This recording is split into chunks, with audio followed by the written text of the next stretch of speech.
மக்கள் தொலைக்காட்சி நேயர்களுக்கு வணக்கம். நம் நாட்டு சமையல் இப்போ பார்க்க போகிறது வெஜிடபிள் கோப்தா கறி.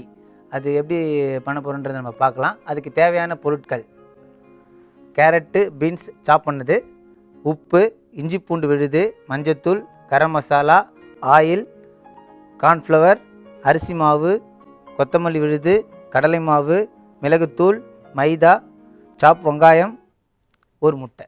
கொஞ்சம் நீங்கள் ஆன் பண்ணி வச்சுருங்க. ஆயிலை கொஞ்சம் லைட்டாக சூடாகிட்டே இருக்கட்டும்.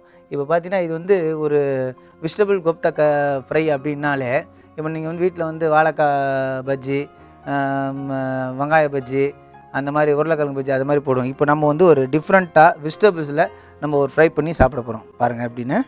இப்போ இந்த வெஜிடபிள்ஸ் கேரட்டு, பீன்ஸு, நீங்கள் காலிஃப்ளவரு கூட நீங்கள் என்ன வெஜிடபிளோ கேபேஜு, கோஸ் அது மாதிரி எல்லா வெஜிடபிளும் போட்டுக்கலாம். இப்போ நம்ம குடமிளகா, கேரட்டு, பீன்ஸ், கொஞ்சம் வெங்காயம் போட போகிறோம். இதில்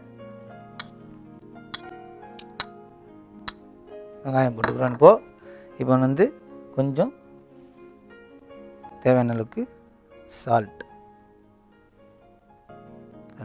இஞ்சி பூண்டு விழுது, கரம் மசாலா, கொஞ்சம் மஞ்சத்தூள். இப்போ வீட்டில் பகோடா எப்படி நம்ம ரெடி பண்ணுவோமோ அதே மாதிரி தான். இப்போ நம்ம அதில் அது கூட ஒரு 2-3 பொருட்கள் அதிகமாக சேர்க்குறோம். கடலை மாவு, அரிசி மாவு, கார்ன்ஃப்ளவர், சோள மாவு, கொஞ்சம் மைதா, இப்போது கொஞ்சம் மிளகுத்தூள். எல்லாம் ஹெல்த்தானது தான். இப்போ நம்ம இது கூட வெஜிடேரியனில் எக்கு சேர்க்கலாம், இல்லை வீட்டில் வேண்டாம் அப்படின்னு சொல்லிட்டோம் ஸ்டாப் பண்ணிக்கலாம். அது ஒன்றும் இது கிடையாது. மிக்ஸ் பண்ணிட்டோம். இப்போ பாருங்கள், இது எல்லாம் இதில் வெஜிடபிள்ஸ் கூட எல்லாமே இதில் இருக்க கரம் மசாலா, மஞ்சத்தூள், சால்ட்டு, இஞ்சி பூண்டு விழுது, கடலை மாவு, அரிசி மாவு, மைதா எல்லாம் மிக்ஸ் ஆகிருக்கு. இப்போது நல்லா இதை ரெடி பண்ணிக்கோங்க.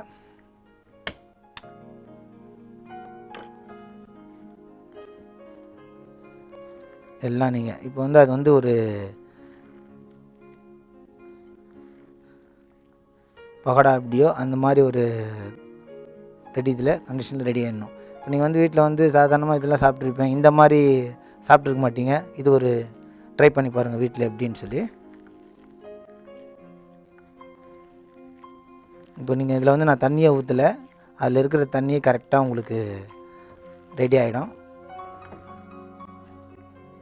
இப்போ நீங்கள் இதை நீங்கள் என்ன பண்ணணும், இப்போ இது ரவுண்ட் பண்ணிடணும். இப்போ இது ரெடி பண்ணிட்டோம். நம்ம எல்லாம் மசாலா போட்டாச்சு. உங்களுக்கு நீங்கள் கொஞ்சம் நல்லா சாப் பண்ணி கேரட்டு சாப் பண்ணி போட்டிங்கன்னா அது பிடிக்கிறதுக்கு கொஞ்சம் கரெக்டாக வரும். இப்போ நம்ம அழகாக இந்த மாதிரி ரவுண்ட் ஷேப்பில், இந்த மாதிரி ஒரு ரவுண்ட் ஷேப்பில் இதை ரெடி பண்ணிங்க தனியாக. இது நீங்கள் பார்க்குறதுக்கு ஒரு வித்தியாசமாக ஒரு டிஷ்ஷு. நீங்கள் பகோடா இந்த மாதிரிலாம் சாப்பிட்டு போர் அடிச்சு போய்ட்டுருக்கோம். இது இந்த மாதிரி நல்ல ஒரு கடலை மாவு, அரிசி மாவு, இந்த மாதிரி ஒரு மசாலாவோடு இதை ஃப்ரை பண்ணி சாப்பிட்டிங்கன்னா சூப்பராக இருக்கும், சுவையாகவும் இருக்கும்.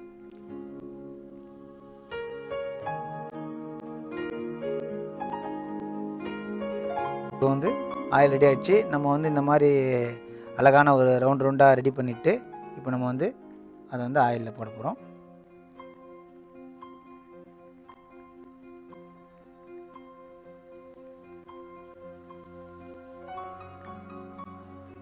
வெஜிடபிள்ஸ் நல்லா குழந்தைங்களுக்கு விரும்பி சாப்பிட்ற ஒரு சுவையான ஒரு டிஷ்ஷு. நான் தனியாக போட்டால் அந்த கேரட்டு, பீன்ஸ்லாம் பசங்க தனித்தனியாக எடுத்து தனியாக வச்சுருவாங்க. இந்த மாதிரி சாப்பிட மாட்டாங்க. வெஜிடபிள்ஸில் நான் சொன்ன மாதிரி நீங்கள் எந்த வெஜிடபிள்ஸாக இருந்தாலும் சரி, நீங்கள் நல்லா சாப் பண்ணிக்கங்க. கேபேஜு, கோஸு, கேரட்டு, பீன்ஸு, காலிஃப்ளவரு, குடமிளகாய், நீங்கள் எல்லா வெஜிடபிள்ஸிலும் பண்ணலாம். சூப்பராக இருக்கும், நல்ல சுவையாகவும் இருக்கும் இந்த மாதிரி ஒரு டிஷ்ஷு. நல்லா பார்த்திங்கனாலே உங்களுக்கு பார்க்குறதுக்கே ஒரு சூப்பராக இருக்கும். இது வந்து நம்ம வந்து இதுக்கு வந்து இன்னொரு ஐடியாவும் இருக்குது. அது மாதிரி கூட சாப்பிட்லாம். இப்போ வந்து இது வந்து டைரெக்டாக அப்படியே வந்து கொஞ்சம் தக்காளி சாஸ் கூட வச்சு கொஞ்சம் சில்லி பேஸ்ட்டோடு வச்சு நல்லா சாப்பிட்டா அது ஒரு சுவையாக இருக்கும். இல்லை உங்களுக்கு வந்து வேறு மாதிரி ஒரு டிஃப்ரெண்ட்டாக வேணும் அப்படின்னா இதை ஃப்ரை பண்ணி தனியாக எடுத்துருங்க. எடுத்துட்டு மஞ்சூரியன் நம்ம ரெடி பண்ணுறோம்ல, நான் ஒரு எபிசோடில் கூட சொல்லியிருக்கேன் உங்களுக்கு அந்த மாதிரி பண்ணணும்னு சொல்லி. அதில் வந்து நீங்கள் வந்து அந்த காலிஃப்ளவர் மஞ்சூரியன் பண்ணுற மாதிரியே இது சேம் ஸ்டைலில் நம்ம கொஞ்சம் வெங்காயம், ஜிஞ்சர், கொஞ்சம் கிரீன் சில்லி எல்லாமே வந்து கொஞ்சம் சாட்டே பண்ணிவிட்டு கொஞ்சம் சோயா சாஸு, கொஞ்சம் வெனிகர் அதை நல்லா ட்ரை பண்ணிவிட்டு இதை நம்ம ஃப்ரை பண்ணதை நீங்கள் அதில் மிக்ஸ் பண்ணிவிட்டு அது கூட நீங்கள் வந்து ட்ரை பண்ணி சாப்பிட்டா இது வேறு மாதிரி ஒரு டேஸ்ட்டு கொடுக்கும். சைனீஸ் டேஸ்ட்டு கொடுக்கும். இந்த மாதிரி இந்த மாதிரி சாப்பிட்டிங்கன்னா இது வீட்டில் வந்து தனியாக பகோடா, வெஜிடபிள்ஸ் பகோடா அந்த மாதிரி ஒரு டேஸ்ட்டு சூப்பராக இருக்கும். பாருங்கள், இது நல்லா ஒரு அந்த கிறிஸ்பி, அந்த ஒரு பார்க்குறதுக்கு ஒரு அழகான ஒரு டிஃப்ரெண்ட்டாக நல்லா வந்து இது வந்து எல்லா வெஜிடபிள்ஸ் வந்து நீங்கள் கொஞ்சம் இதுவாக சாப்பிட்லாம், பச்சையாக சாப்பிட்லாம். ஒன்றும் இது ஹெல்த்து தான்.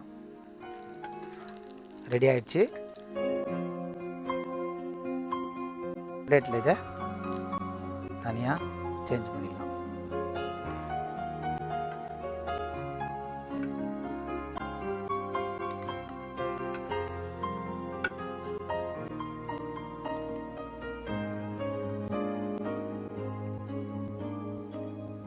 இப்போ நீ வந்து பார்த்திங்கன்னா இதில் வந்து நம்ம வந்து முட்டை யூஸ் பண்ணியிருக்கோம்.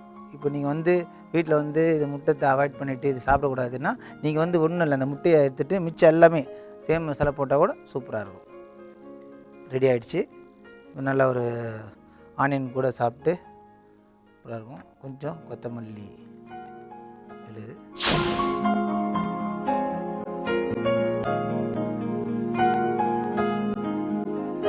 பாருங்கள், ஒரு அருமையான kofta fry, vegetables kofta fry ரெடியாக இருக்குது.